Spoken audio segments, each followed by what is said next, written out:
Primeiramente, bom dia, namastê para todo mundo. Namastê. É, Vamos aliviar um pouquinho a tensão do corpo. Rapidinho, vê se o corpo está bem alinhadinho, a coluna bem alinhada, pescoço. Puxa bastante ar, sobe os ombros. Deixa cair.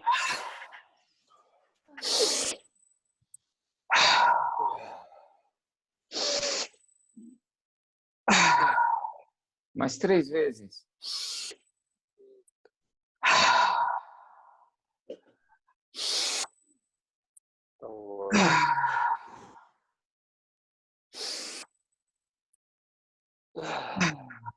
Aí, mexe um pouco o rosto, estica tudo, aperta mais uma vez.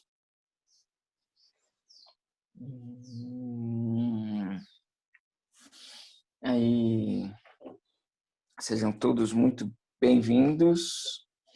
Me avisem se tiver algum problema com o áudio, se tiver tudo ok. Podem fazer perguntas durante. Então, vamos lá. A gente vai falar aqui sobre o humano da nova era. A gente está em uma situação em que surge a oportunidade de criar uma nova era. Tá? Não quer dizer que a nova era vai acontecer, mas que ela pode acontecer. Isso depende bastante do nosso desempenho. Eu coloquei essa imagem do humano da nova era, que é com Stormtroopers. Para quem conhece a saga do Star Wars, vai entender a referência que eu estou fazendo aí. E Stormtroopers, para quem não sabe, é um soldado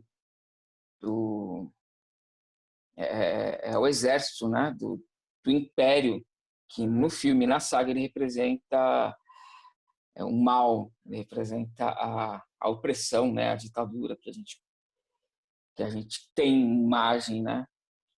E aí, no caso, Stormtroopers tem um que ele saiu da linha da fileira dele, né? Tá olhando para o lado.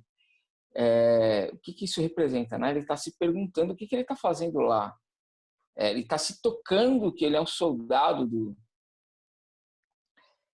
desse império, né? E então, por isso, tão simbólico essa imagem, inclusive ela é em Lego, porque é necessário que a gente quebre um pouco da seriedade de tudo isso, tá? No final das contas, tudo tem um certo clima de brincadeira. Se a gente soubesse disso, né, ia trazer muito mais leveza para as coisas. Tá? Então, o humano da nova era, o humano que começa a se despertar, se questionar. Então, o primeiro passo vai ser apresentar o império, o que seria esse império. Então, eu trouxe esse texto, é um texto que eu pus no Facebook, assim, acho que foi logo na primeira semana da quarentena, que o pessoal já estava ansioso mesmo na primeira semana. Então, eu vou fazer a leitura dele aqui junto, para a gente entender, né, o que seria esse império, o que seria essa situação, essa oportunidade de trazer uma nova era e um humano da nova era. Né? Então, vamos à leitura. Essa atual pandemia não é a crise, é só mais uma das consequências da crise, resultado das ações inconsequentes da espécie humana. Estão falando por aí. Temos que salvar a economia. Tudo precisa voltar a normal. Que normal é esse? Que lugar esquisito é esse normal pelo qual clamam? Que devasta nossa mãe terra, que subjuga qualquer outra espécie terráquea, que cria verdadeiras pandemias de suicídio, de depressão, tristeza, câncer, de diabetes e de tantas outras coisas. As pessoas morrem de tanto trabalhar. No Japão, isso tem nome, karoshi. Isso mesmo, morrem de tanto trabalho. Que normal é esse que impede avanços das mais variadas tecnologias em nome da economia? que impede o desenvolvimento de curas efetivas em nome do mercado, que freia energias limpas e renováveis porque rende pouco. Isso é a morte. Esse tal sistema que querem tanto salvar é a verdadeira crise. É uma fábrica constante de ignorância que fica cada vez pior. Não importa mais a felicidade, nem o potencial mais elevado do homem. Tudo que importa é o mercado. Viramos escravos da nossa própria criação. E se voltarmos a fazer tudo igual, depois dessa oportunidade incrível que estamos vivendo, aí sim estaremos muito mais próximos do nosso fim. Não precisa ser assim. Ganhamos mais uma chance. Não desperdice. E aí eu trago, nosso próximo slide, para quem não conhece, esse é o Krishnamurti, ele já foi citado aqui na live do Felipe. Krishnamurti é um pensador, um mestre, né? E ele já dizia, se não me engano, essa frase na década de 70, não é sinal de saúde estar bem ajustado a uma sociedade profundamente doente. Já faz 50 anos que ele está falando isso. Não é pouco tempo, certo? O que está acontecendo agora é que a coisa ela tá tão escancarada que não tem mais como esconder isso, né? A coisa está muito escancarada. Então, a gente tem que se deparar com a seguinte questão, e somente a questão: qual que é o nosso problema? Certo? Segura essa questão, somente a questão, não pense numa resposta. É como se fosse uma pergunta retórica. Qual que é o nosso problema? Qual que é o problema? Qual que é o meu problema? Qual que é o problema? Qual que é o problema da humanidade?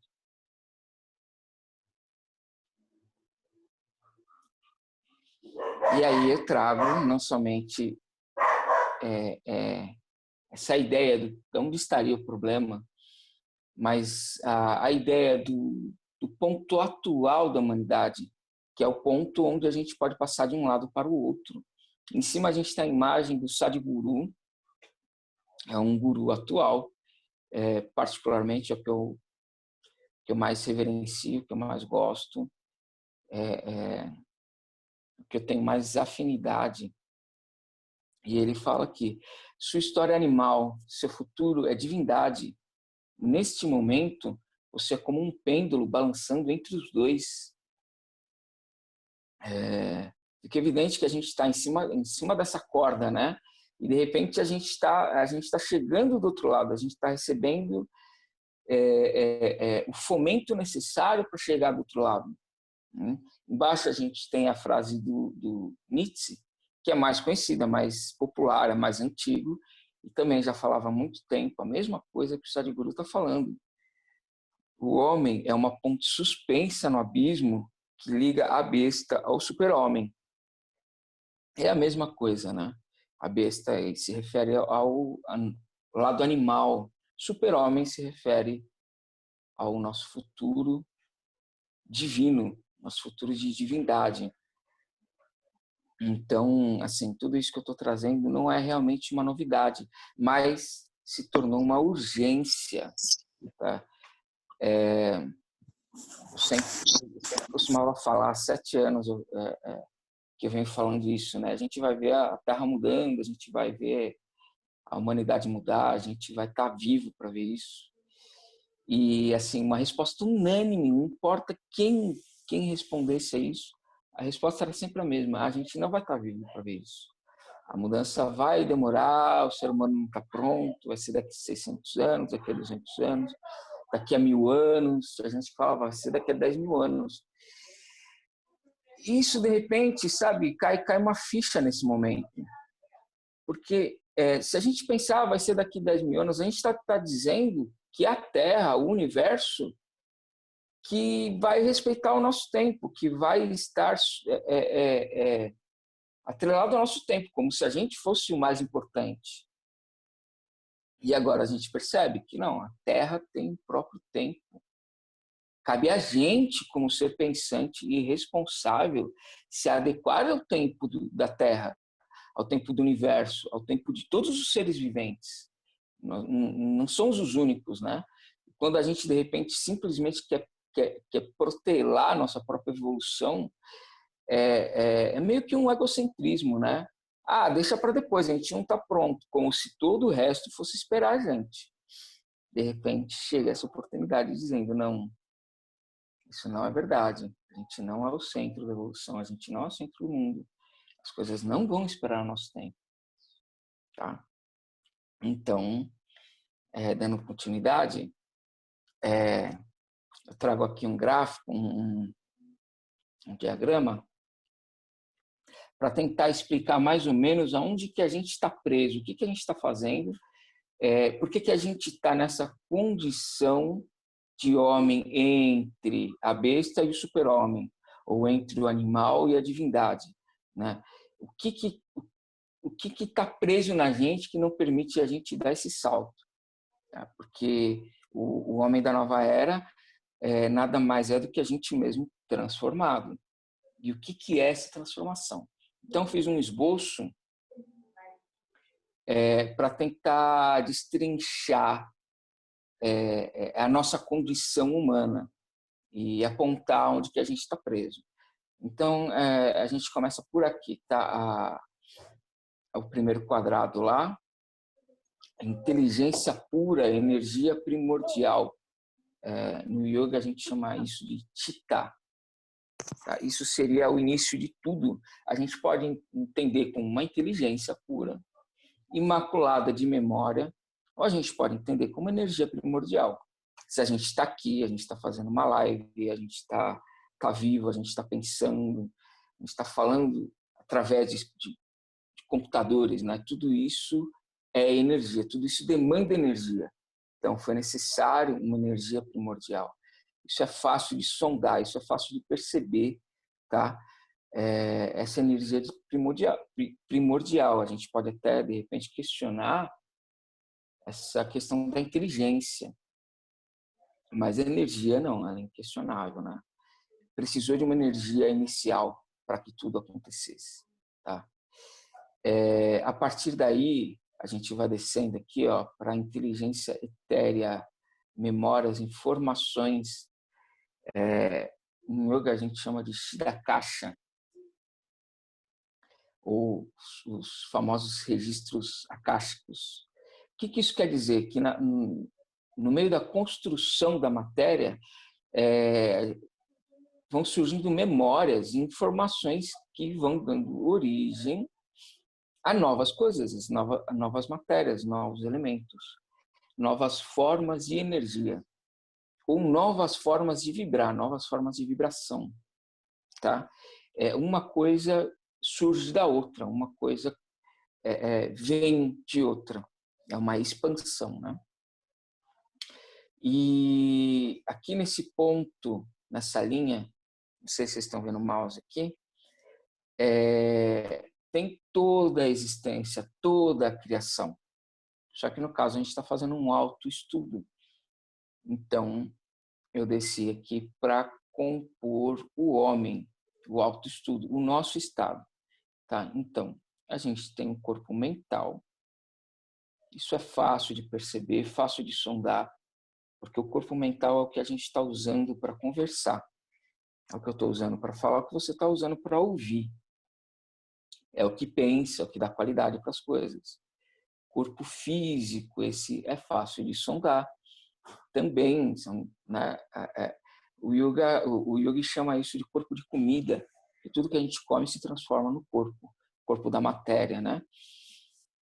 Nossos órgãos, nossos braços, membros, ossos, enfim. Aqui a gente tem o corpo emocional, que também é fácil de sondar. É fácil perceber que todo mundo tem emoção.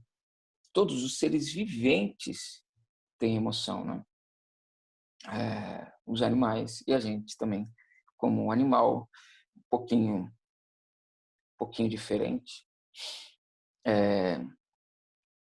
tem esse corpo emocional fácil de sondar.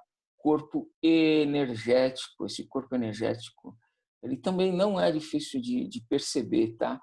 A gente pode perceber ele através do nosso ânimo.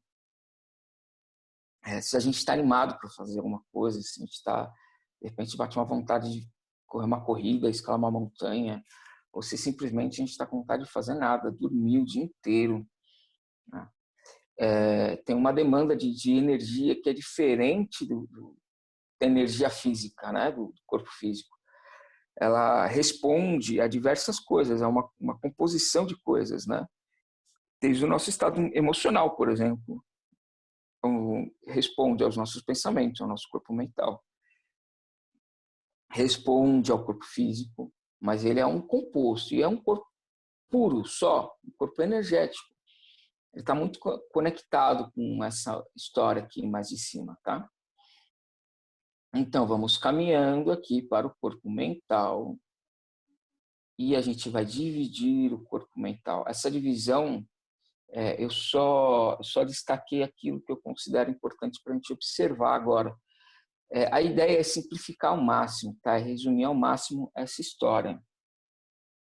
Então, no nosso corpo mental, a gente tem o intelecto, em yoga a gente chama de buddhi, tá? O intelecto é o dissecador de realidade, o dissecador da matéria, tá? É aquilo que observa e sintetiza. Daqui a pouco a gente já vai voltar para o buddhi. Tem memórias humanas, né? Que vem desde lá de cima, com a inteligência etérea, e vai formando e vai compondo a evolução, né? E incluindo memória no DNA. Não é só essa memória que a gente lembra, não. Tá? A memória do DNA que vai compor o nosso corpo, vai fazer o nosso design, né? Que é único, e que vai trazer muitas memórias desse período, né? Desse período de existência, desde lá do começo até agora, que é o que compõe a gente da forma que a gente é. E aqui a gente tem, inclusive, uma das chaves que eu vou apontar hoje, a identidade, a ahankara. Identidade é aquilo que a gente se identifica, tá? Por exemplo, nacionalidade, eu sou brasileiro, ou sou corintiano, nasci corintiano, né? Tem gente que acha que nasceu corintiano. E a gente cria essa identidade e a gente defende essa identidade, né, de uma forma absurda. Até homem e mulher, eu sou homem, né? Uma identidade. A forma como a gente se identifica, eu sou mulher. Isso daqui, esse conjuntinho aqui, o que ele forma? Claramente, uma das consequências disso é o ego, tá? É a identidade, a memória e o intelecto, o dissecador de realidade. Isso, uma das consequências disso é o ego, tá? E só que o dissecador, ele precisa de ferramentas, ele precisa do bisturi, por exemplo. Vamos fazer a analogia de uma pessoa dissecando um sapo. O sapo é a realidade. O intelecto é o dissecador. O dissecador, ele vai precisar de uma ferramenta, correto? Espera só um minutinho que vai aparecer a imagem. Deveria ter aparecido.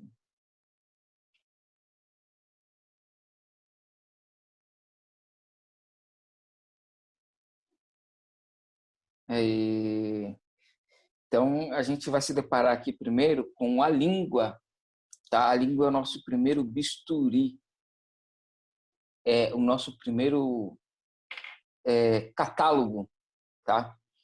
Então, o intelecto, ele adquire essa ferramenta, ele fica instrumentalizado para perceber, não só perceber a realidade, né? Mas para poder dissecá-la, para poder classificar, para poder criar ritmos de pensamento.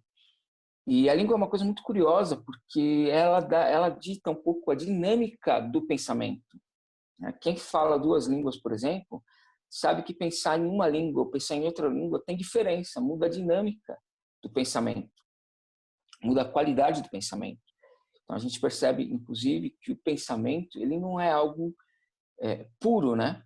Ele é algo que passa pelo filtro da língua, para começar, né? Pela dinâmica da língua, pelo repertório da língua. O que a língua permite o intelecto pensar?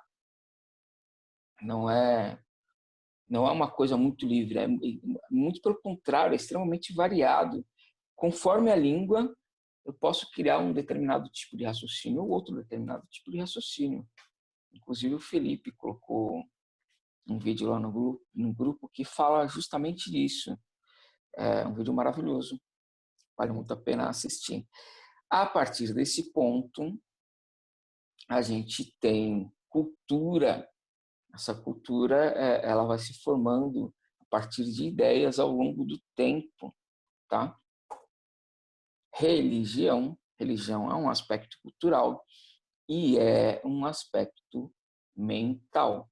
Tá? Foi criado, pelo menos a forma de organizar, de explicar, de pensar a religião, ela vem através desse corpo mental, ela vem através dessas características, né? E tudo isso vai ocupando a nossa identidade, vai preenchendo a nossa identidade. Filosofia tal qual a religião, é o aspecto do questionamento. Depois eu vou até apontar um dos 4 caminhos do yoga, que ele trabalha justamente nessa parte, né, onde se encaixaria a filosofia. Mas ela vem dependente da língua, né? Ela é capaz de chegar somente até onde a língua vai. Crenças, qualquer tipo de crença, tudo aquilo que a gente acredita ou não acredita, ela é compreendida através da língua, através do intelecto, ela é impregnada na memória e ela vai ocupar a nossa identidade moral e ética. É importante a gente falar disso. Porque muita gente confunde, acha que moral e ética é a coisa mais elevada que o homem pode ter. E, de repente, se a gente observar as crianças, principalmente as pequenas, 4 anos para baixo, elas têm um grau de empatia muito mais elevado que o do adulto. E ela não sabe nada a respeito de moral nem de ética. Tá? De repente, quando a gente se torna especialista em moral e ética, a gente passa a ser frio, na verdade, seletivo. Tudo isso, né? Tudo isso que eu estou expondo aqui acaba deixando a gente mais seletivo e frio, né? Contexto social, né? Por exemplo, a gente vive um contexto, nossa era vive num contexto. A gente tem, por exemplo, contexto político, contexto econômico. De repente, eis que o mundo se depara com uma pandemia, 2 milhões de infectados, sei lá, quase 200 mil mortes. E a gente só consegue ver soluções, a gente só consegue ver procedimentos dentro do contexto. O contexto é uma criação do intelecto que fica na memória e penetra a identidade. E entrou na identidade, a gente passa a defender. Tá? Opiniões, a maior problemática de agora, né? É importante a gente olhar para isso, para esse cenário, tá? Opinião, não para as diferentes opiniões, mas para a situação da opinião. O que é a opinião? É simplesmente algo que foi para a minha identidade, que eu defendo. Ela não é num contexto maior, ela não é num âmbito maior uma verdade. A verdade poderia estar escrito aqui, poderia ocupar um desses quadradinhos, né? A verdade é uma criação nossa, tá? Porque é uma opinião e dentro da sua, dentro de cada um defendendo a sua própria identidade, cada um tem como a própria opinião a coisa mais óbvia que existe. e para o outro não é. A gente começa a perceber aí os conflitos, né? A opinião é o maior conflito que a gente presencia hoje, por exemplo, no Facebook. A opinião em si, ela é um problema, ela está gerando um problema, né? É tudo isso que ajudou a gente a construir a sociedade, aí, por fim, a política, é tudo isso que ajudou a gente a construir a sociedade. Não digo que isso é ruim, tá? Mas tudo isso é o que agora está dificultando a gente para dar o próximo passo, tá? Porque imagina assim, vamos imaginar que a gente está trilhando, certo? E a gente trilhou, chegou num rio, um rio muito largo. E nesse rio a gente chegou na beira, construiu o barco, tá? O barco são essas coisas que a gente criou: cultura, religião, filosofia, opiniões, contexto, política, moral. E a gente usou esse barco para atravessar esse rio. Só que agora a gente está chegando do outro lado do rio, se é que já não chegou do outro lado do rio. E o que a gente quer fazer? A gente quer continuar levando o barco. O barco serviu muito bem para atravessar esse rio. Mas agora, se a gente for levar esse barco, a gente está ferrado, levar um barco nas costas, né? Enfim, a gente criou toda essa história a partir do dissecador de realidade, que é o intelecto. E isso foi absorvido pelo nosso ahankara, nossa identidade. E agora o intelecto quer proteger a identidade a qualquer custo. Tá? O intelecto ele é tão manipulador e sarcástico que ele manipula as informações para que a gente consiga conservar a nossa identidade. Tudo que a gente quer é conservar a identidade, a gente não quer quebrar a identidade de jeito nenhum, né? E o nosso intelecto faz armadilhas dentro da gente mesmo para preservar a identidade, a ponto que a gente vê as coisas todas separadas, né? Todas fragmentadas. A gente não consegue juntar todas as informações de uma essência só. E acaba sendo essa confusão que é, tá? E todo o resto, o corpo físico, o corpo emocional, o corpo energético, o próprio corpo mental, o próprio intelecto, tudo isso acaba sendo visto através desses filtros que a gente criou, dessa história que a gente criou, dessa interpretação que a gente tem da realidade, tá? Então, é muito fácil observar isso. Por exemplo, a gente pode observar o movimento da nossa mente. Então, a gente traz a mente para uma parte do corpo. Ela é acompanhada de uma ideia, ela é acompanhada de um texto, ela é acompanhada de uma legenda, né? A gente olha para o futuro, ele vem acompanhado de um texto, ele vem acompanhado né, da língua. No nosso caso, em português, dependendo da situação, talvez a pessoa goste de lembrar em inglês, mas olha que interessante. Ele vem carregado com esse aspecto externo, né? Nosso corpo, qualquer coisa que a gente for olhar, a gente olha através desses filtros, dessas lupas, desses contextos, tá? Só que isso, olha só, isso não compõe a gente. Isso é uma criação nossa, uma criação de longa data, e que teve bastante utilidade. E, de repente, chega um momento da gente repensar nisso. Então, qual que é o problema? Aonde a gente está travado? A gente está travado aqui, na identidade e no intelecto, a ponto de achar que isso é tudo que existe, tá? E todo o resto a gente vai olhar, todo o resto a gente vai olhar através desses filtros, através da nossa cultura, através da nossa língua, através da nossa filosofia, tá? Certamente vai sofrer, a nossa análise vai sofrer interferência, tá? Isso é uma inteligência, de certa forma, prejudicada, tá? Até, por exemplo, na questão da ciência, ela vem a partir do intelecto, é, ela está impregnada com a identidade. Quantas vezes na história da humanidade a gente não vê a ciência se debatendo com ela mesma, porque ela descobriu que uma ideia antiga estava errada e ela tem muita dificuldade de abandonar essa ideia antiga. É um processo doloroso. É um processo que deveria ser comemorado, né? Celebrado. Demos um próximo passo.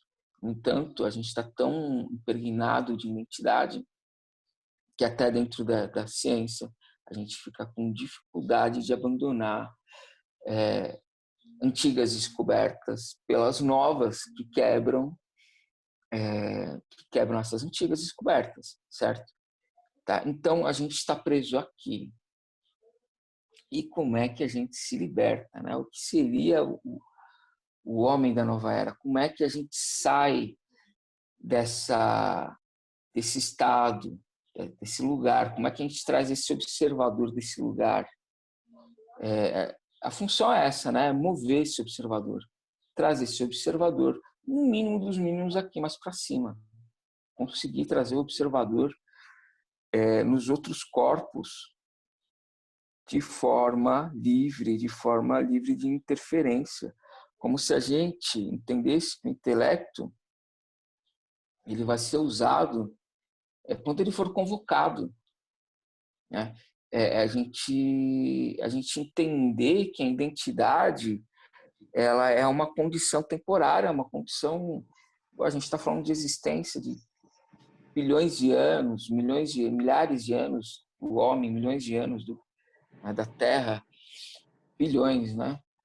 E a gente se apega a uma identidade de 60 anos, de 70 anos, que não é nada, né? Então, saber que isso é só uma configuração momentânea do nosso estado atual, que ele não tem por que ficar pegado a isso. Tá? Imagina até questões de energia masculino e feminino, se a gente pudesse abandonar até essa identidade, deixar essas energias se equilibrarem por conta própria. Tá? Eu não sou homem ou mulher, eu sou simplesmente vivo. Estou vivo, me percebo como vivo, só. Tá? Então, é trazer o observador dessa identidade que usa o intelecto para protegê-la a qualquer custo, levando ela aqui para cima. Quanto mais para cima, melhor. Se a gente traz para cá, a gente traz autoconhecimento. Corpo mental, corpo físico, corpo emocional, corpo energético. Um sincero e profundo autoconhecimento.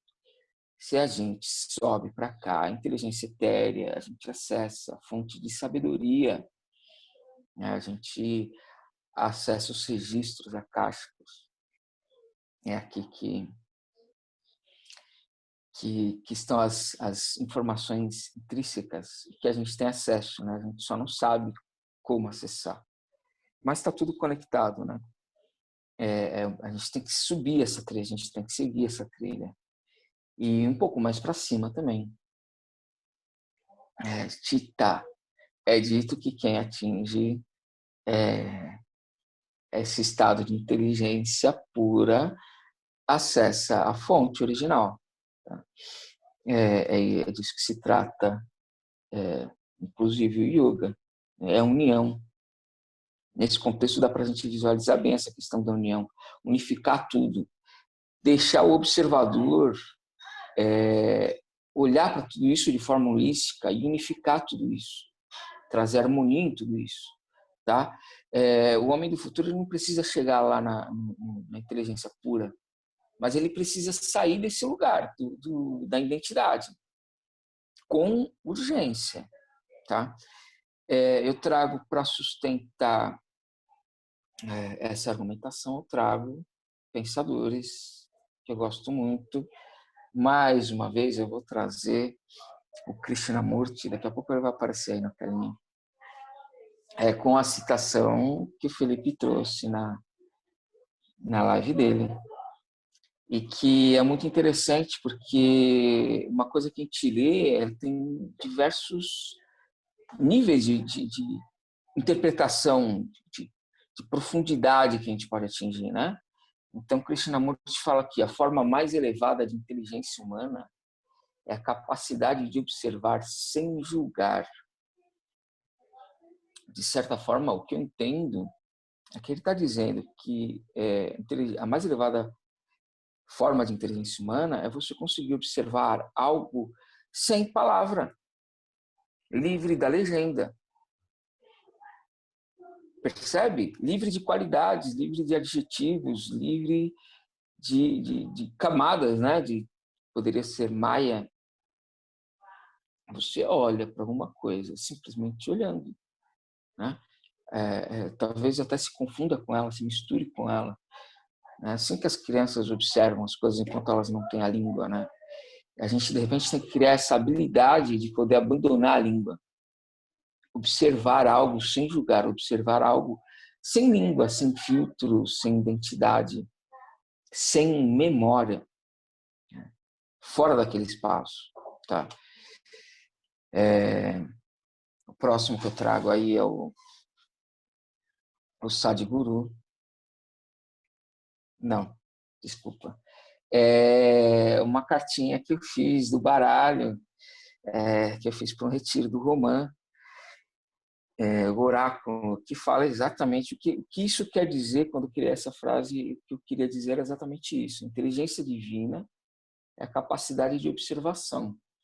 Então, é alinhado com isso que Krishnamurti está falando, né?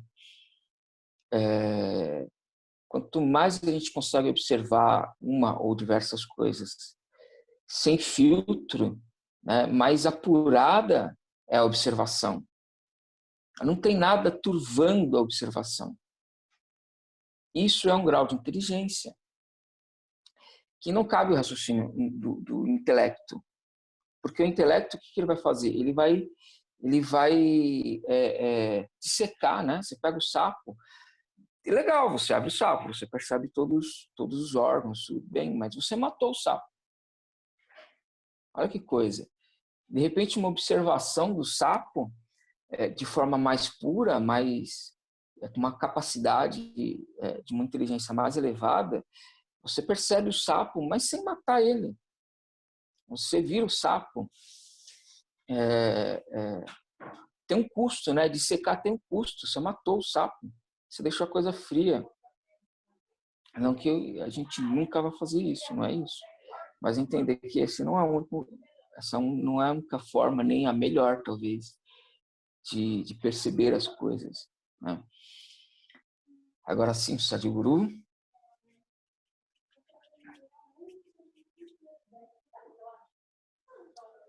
Aí, chegou o Sadhguru. Agora em inglês, para a gente ver a diferença da dinâmica, né? Essa frase em inglês, em português, até a gente tem que mudar as palavras, né? Não dá para fazer uma tradução muito literal. Em inglês ele fala: with firm likes and dislikes, you shut your door to the rest of the existence. Se a gente se firmar nos nossos gostos e desgostos, a gente vai fechar as portas para o resto da existência, né? O que são esses gostos e desgostos? É a nossa identidade, são as nossas opiniões. Quando a gente se fecha para eles, quando a gente se firma neles, se estabelece neles, não gosto disso, não gosto daquilo, amo isso, odeio aquilo, a gente está se privando de experimentar muita coisa da existência, se não toda a existência, né? A gente encaixota isso. Para terminar com mais uma frase que eu fiz faz um tempinho, todas essas já faz um tempinho. Toda ideia fixa é em si uma prisão. É evidente, né? Dentro desse cenário fica claro que há uma prisão, porque eu vou ter que encaixotar tudo. A existência não cabe numa caixa. Quando eu faço uma ideia fixa, eu estou construindo uma caixa. Eu vou pôr tudo dentro dessa caixa? Não dá, né? Não dá. De repente, esse é o nosso problema. A gente está se pondo em caixa e a gente quer que todo mundo entre nessa caixa. Quer ver só uma coisa interessante? A gente fala muito de conexão, né? De estar conectado com os outros, estar conectado com a terra, com os animais, com as árvores e tudo mais.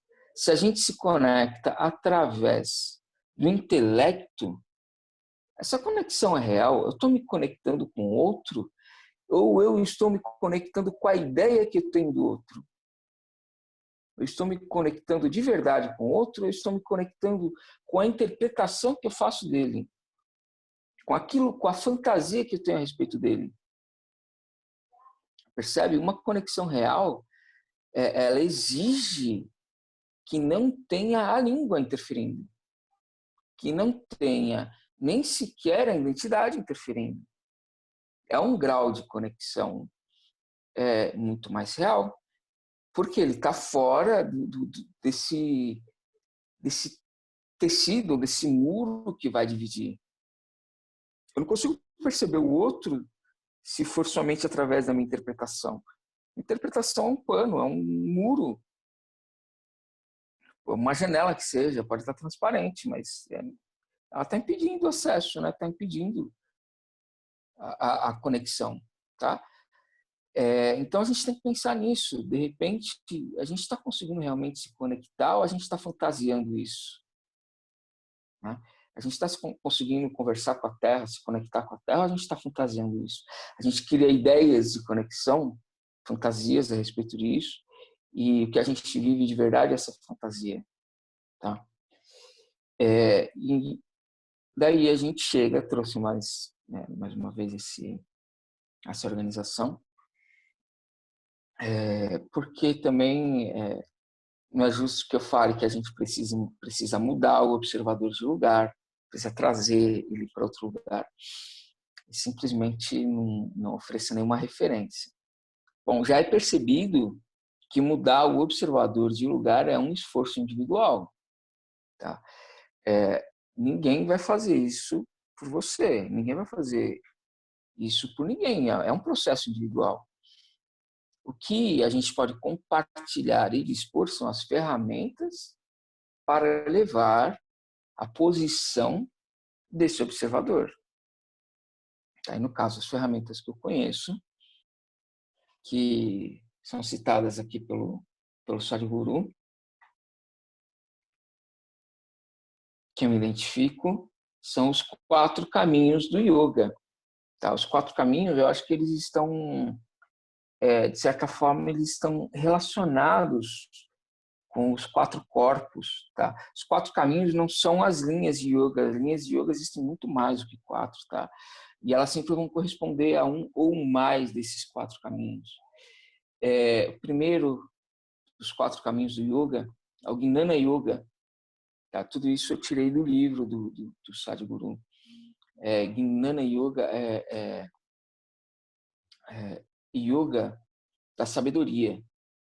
É o caminho da união que a gente vai buscar a inteligência superior, inteligência pura, através do corpo mental, através do intelecto. A primeira experiência que eu tive de união é uma experiência, né? Isso se trata de experiência, essas coisas se tratam de experiência, não de ideias, tá? Antes mesmo de eu conhecer o yoga, antes mesmo de eu me tornar o yoga, eu vivi minha primeira experiência e olhando para esse cenário agora eu percebo que foi através do Jnana Yoga, que foi uma percepção do corpo mental. Mas é muito interessante porque eu tive uma percepção mental sem língua. Foi mais no sentido de imagens. Então, eu percebi fenômenos acontecendo de forma de imagem. E aquilo se transformou numa experiência. Não era uma ideia. Era uma experiência. Eu estava vivendo aquilo. Eu estava vendo aquilo que eu estava vendo, eu estava vivendo. E não era sujo, não era impregnado com língua, até mesmo porque era indescritível. Tá? Por isso que essas experiências espirituais, né, que são tão perseguidas, elas são ditas como indescritíveis, porque elas realmente são indescritíveis. Se a gente tentar descrever, a gente vai contaminar, poluir, deturpar, diminuir, enfim. E a coisa sempre fica um pouquinho mal entendida. Então a gente tem o Karma Yoga. Tá? Karma Yoga é yoga da ação, onde a gente vai tentar atingir estados elevados do observador, e levar o observador lá para o alto, através das nossas ações, tá? Tudo que a gente faz, tudo, tá? Por exemplo, se a gente falar de Hatha Yoga faz parte do Karma Yoga, porque é a ação do nosso corpo, né? A gente faz uma ação para o nosso corpo para se desvencilhar dessas amarras, né? E também faz parte do corpo energético, porque também vai trabalhar energia, tá? A gente tem o caminho do Bhakti Yoga. Bhakti Yoga é o caminho da devoção. Atualmente eu entendo como o mais difundido, né? Pelo menos o mais entendido, que é se tornar através dos sentimentos, através do amor, através das emoções, se tornar um com o objeto de devoção, tá? E por fim, a gente tem Kriya Yoga, também antigamente conhecida como a Raja Yoga, né? Que é a yoga do corpo energético, que é a ação interna. É a ação interna que promove uma configuração energética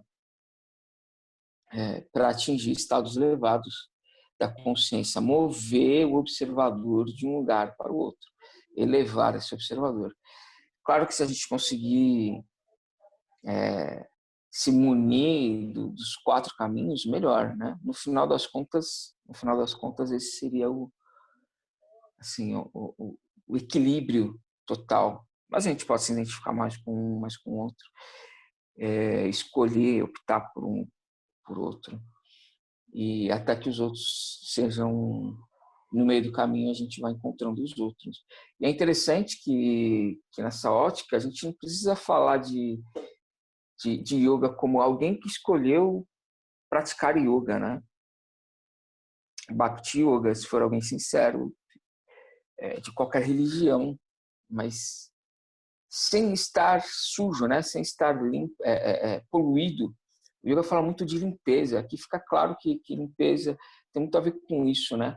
Se eu vou fazer a minha devoção passando a responsabilidade por objeto, não minha, né? O objeto que tem que me amar e não eu que tenho que amar o outro. Eu transformo isso numa ideia e eu vou poluir isso, e não só isso. Eu vou fazer com que, vou tentar convencer o outro a olhar para o meu objeto, tá? Quando a busca é sincera, sou eu que estou produzindo amor ao objeto de louvor, né? Por exemplo. Então, muitos yogis que nunca nem sequer ouviram falar na palavra yoga. A mesma coisa vale para o Karma Yoga, para todos, né? O Jnana Yoga, a experiência que eu compartilhei agora, que eu tive uma experiência dentro do parâmetro da Jnana Yoga e eu nem sequer conhecia yoga. Bom, é isso. A gente vai chegando no fim da, da, da nossa videoconferência, fechando com uma frase que também faz parte do oráculo, com a palavra lucidez. Lucidez é uma palavra importante agora para a gente ter, né? Só que a gente tem que entender o que é essa lucidez, que é esse homem da nova era, um homem lúcido, né? Um homem que percebe as coisas de diversos campos do seu próprio ser, do seu próprio sentir. Então, aqui a frase: a expectativa está no plano dos pensamentos, a vida está muito além deles. Então, que a gente possa não diminuir a vida, as nossas expectativas, nem os nossos pensamentos, nem os nossos planos, porque a vida vai muito mais além disso. Gratidão, Namastê. E perguntas.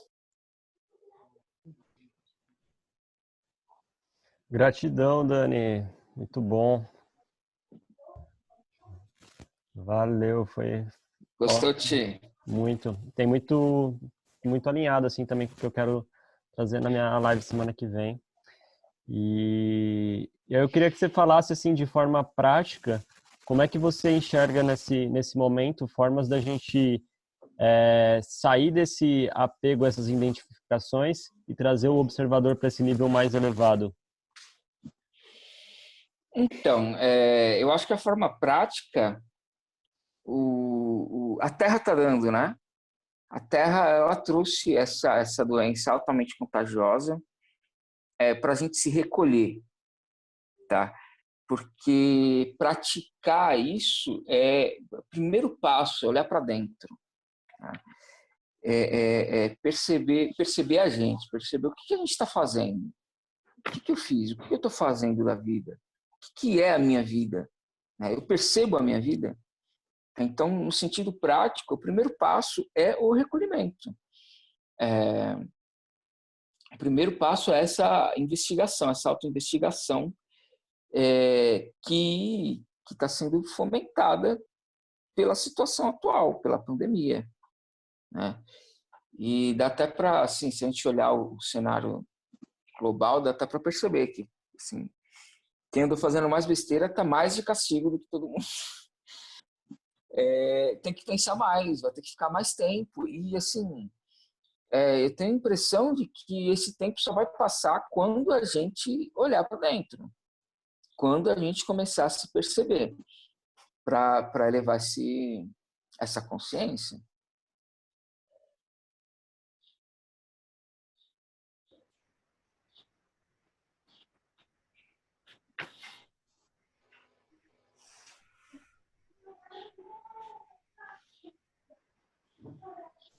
E aí, quem mais quer fazer perguntas? Aí só liberar o microfone. Uma pergunta no chat lá, da Carol. Ela, logo no comecinho da live, ela perguntou se as pessoas também entram em arrancara. Com certeza. A persona é quase o arranca, né? Ela vem com aquela questão da memória, né? Dos manas, do nosso DNA, e é completada com arranca. A questão não é desmanchar a nossa identidade, tá? A questão é pôr a nossa identidade no seu devido lugar. Não querer defender ela a qualquer custo, deixar ela ser fluida também, né? Se novos tempos estão chegando, novas personalidades precisam chegar também. A gente tem que ter o poder de mexer com isso, né? De manipular isso.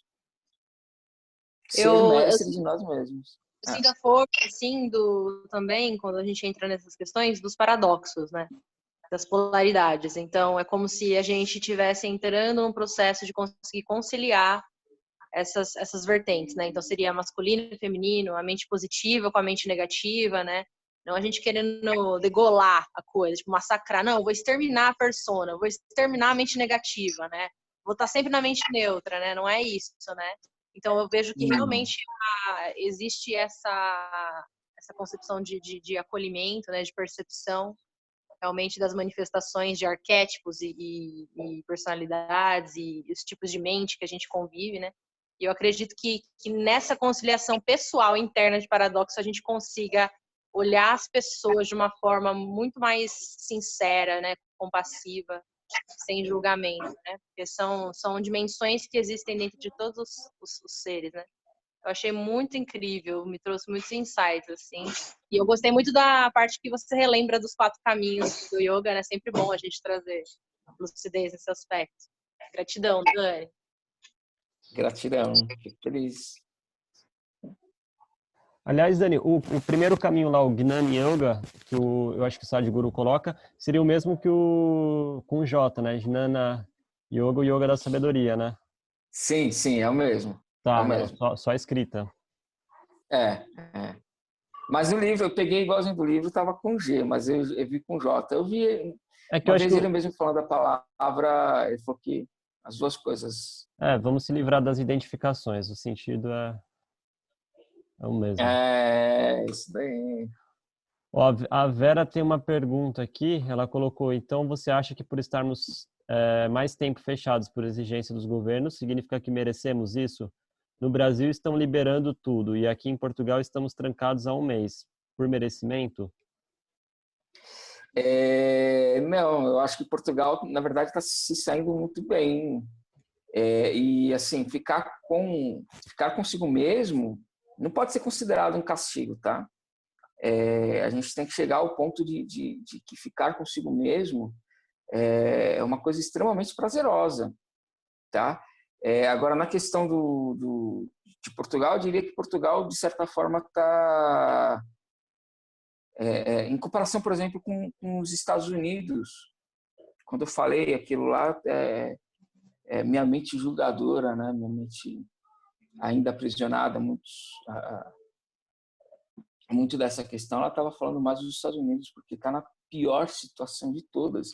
E é a nação que mais subjugou o resto do planeta, né? Era nesse sentido, tá?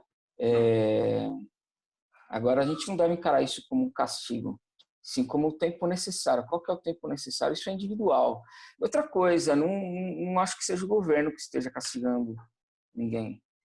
É um conselho da Mãe Terra, é um conselho dos fenômenos que estão acontecendo, tá?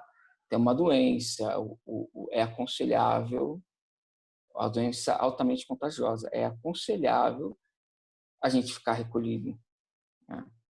O que os governos fazem ou não fazem está dentro do arrancar, da filosofia, da política, de todo aquele resto. São ideias, tá? O que eu quero trazer está um paradigma acima disso, né? Uma ótica acima disso, acima dessas ideias.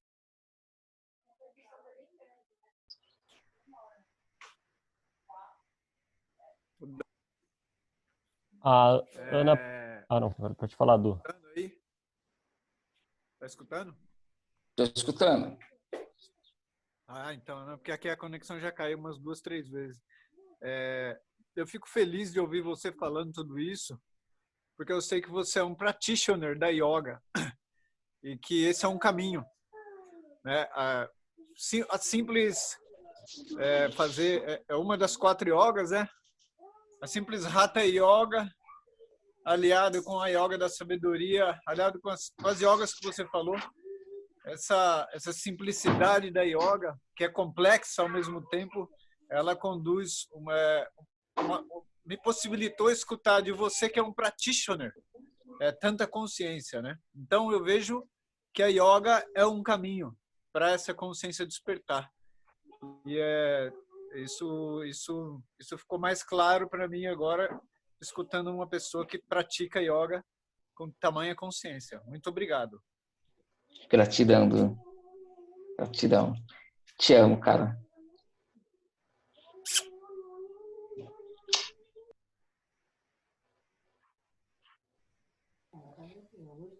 Ó, a Ana pediu um exemplo mais prático do que seria a Karma Yoga.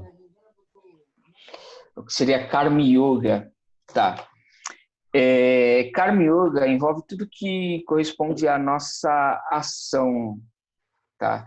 Eu posso dizer que, de certa forma, é a gente fazer ações,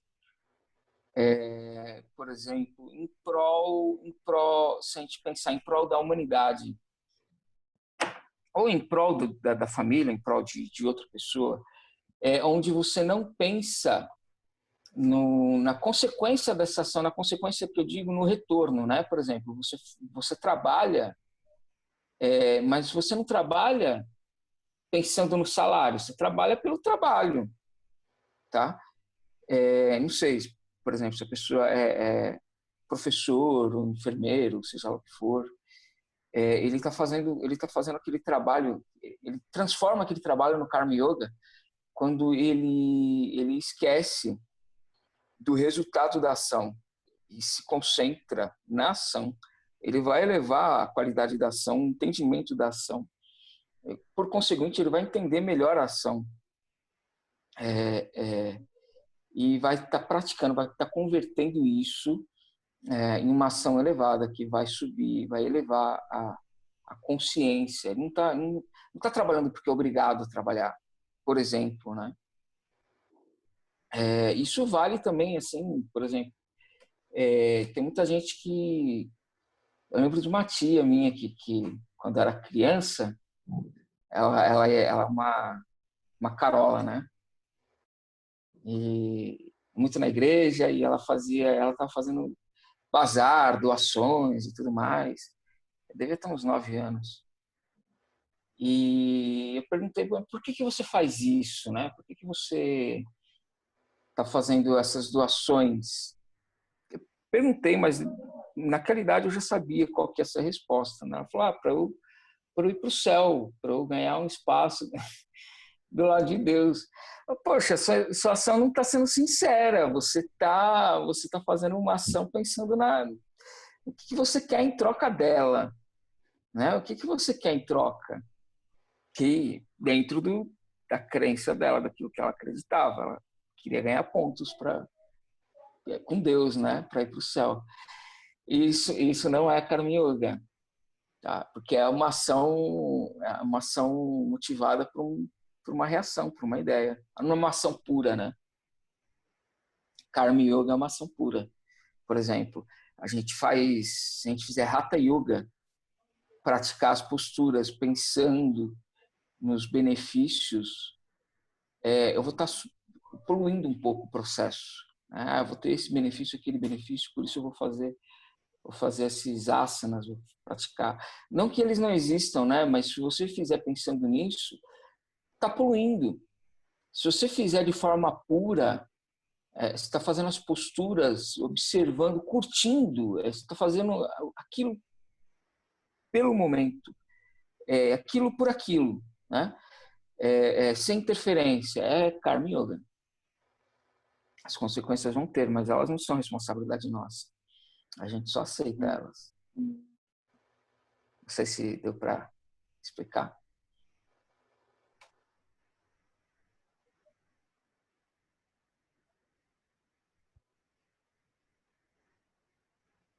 Mais alguma?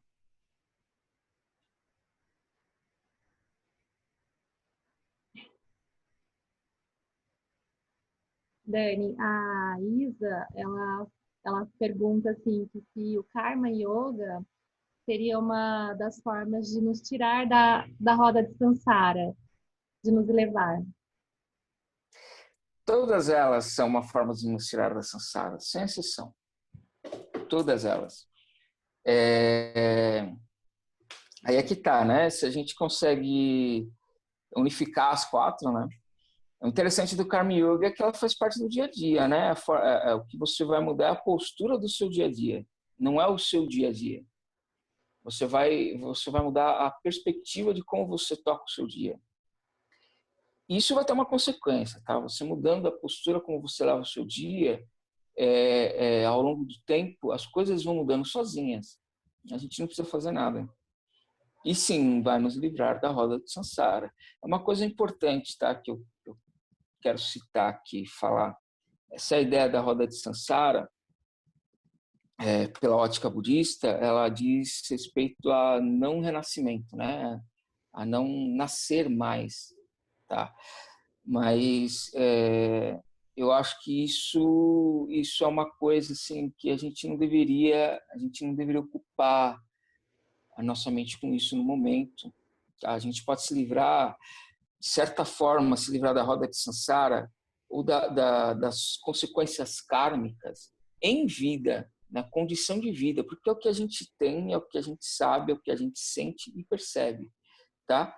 Quando a gente leva alguma coisa para fora, pós-morte, o que a gente está levando é a nossa imaginação, é a nossa interpretação a respeito daquilo, tá?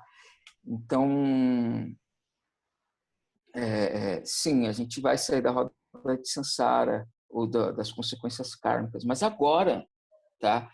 Não que as coisas elas deixem de acontecer, a gente deixa de sofrer com elas.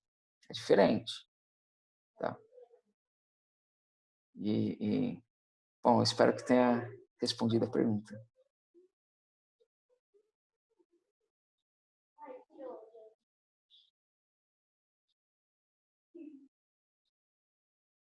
Alguém mais?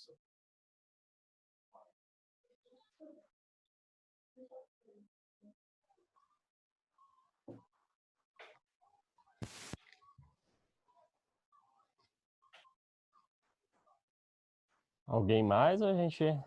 É isso, a gente pode encerrar. É muito bom aí esse momento de expansão mesmo.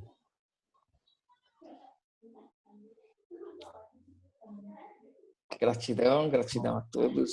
Todos pela Gratidão, Dani. presença, pela interação. Gratidão por possibilitar esses encontros fantásticos. Gratidão, Ale, gratidão, Romã, gratidão, família. Gratidão a todos os seres viventes. Amo todos vocês. Namastê. E semana que vem tem mais aí na terça e na quinta-feira, às 10 horas. A gente manda esse mesmo acesso, tá, gente? O mesmo ID, a mesma sala. Namastê, então. Muito obrigada, Dani. Foi excelente. Me lembrou das rodas de conversa no Romã, deu uma saudade, assim. Era um momento que a gente ficava até 11 horas da noite conversando e não acabava nunca o assunto, né? Foi muito bom lembrar disso e aquecer de novo. Agradeço você, viu? E agradeço a todos vocês que puderam contribuir e participar junto com a gente. Arro, família. Gratidão. Arro, família. Beijo, Dani. Beijo, pessoal. Beijo. Que bom te ver, viu? Também estou muito feliz. O Felipe perguntou Tchau. quais são os próximo tema. É na terça-feira com a Denise. Ela vai falar de alimentação.